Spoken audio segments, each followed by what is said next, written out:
আপনি যদি কক্সবাজারে এসে এই মাছগুলো না খান তাহলে আপনি কক্সবাজারের কোনো মজাই আপনি বুঝবেন না। তো আমিও চলে আসছি কক্সবাজার 21শে ফেব্রুয়ারিতে। তো কক্সবাজার এসে সারাদিন ঘোরাফেরার পর বিকালে হলো আপনার মাছ বাজার। তো মাছ বাজারে আসলাম এবং অক্টোপাসের দাম জিজ্ঞালাম। আমার তো অনেক শখ যে অক্টোপাস, কাঁকড়া এগুলো খাবার। তো এই জন্য অক্টোপাসের দামগুলো জিগাইলাম। তো অক্টোপাসের দামগুলো একটু বেশি এই জায়গায়, ঠিক আছে, দাম বলে অনেক বেশি দাম বলে। তো এই ভাইকে জিজ্ঞেস করলাম যে অক্টোপাস কত, সে বলে 1200, 900, আর একটা আছে 700, মানে স্মল সাইজ যেটা ওটা 700। তো 2-3 দোকান ঘুরলাম, দাম জিগাইলাম, ঠিক আছে। তো তারা কিন্তু এখানে শুধু যে অক্টোপাসের দাম করলে অক্টোপাস কিনে যে তারা এমনি দিয়ে দিবে তা কিন্তু না, আপনাকে একেবারে রান্না করে তারপরে বারবিকিউ করে তারপরে আপনাকে দিবেন, ঠিক আছে।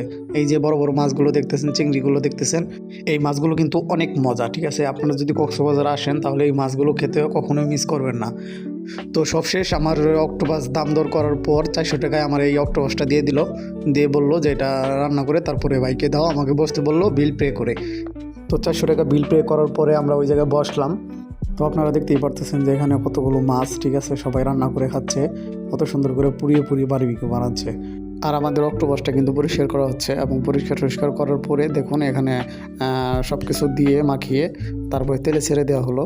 তেলে ছেড়ে দেওয়ার পর কিছুক্ষণ পরে দেখুন আমাদের অক্টোপাসটা আমাদের সামনে চলে আসলো। ভাবতেই জানি কেমন লাগতেছে, অক্টোপাস খাইতেছি এই প্রথমবার।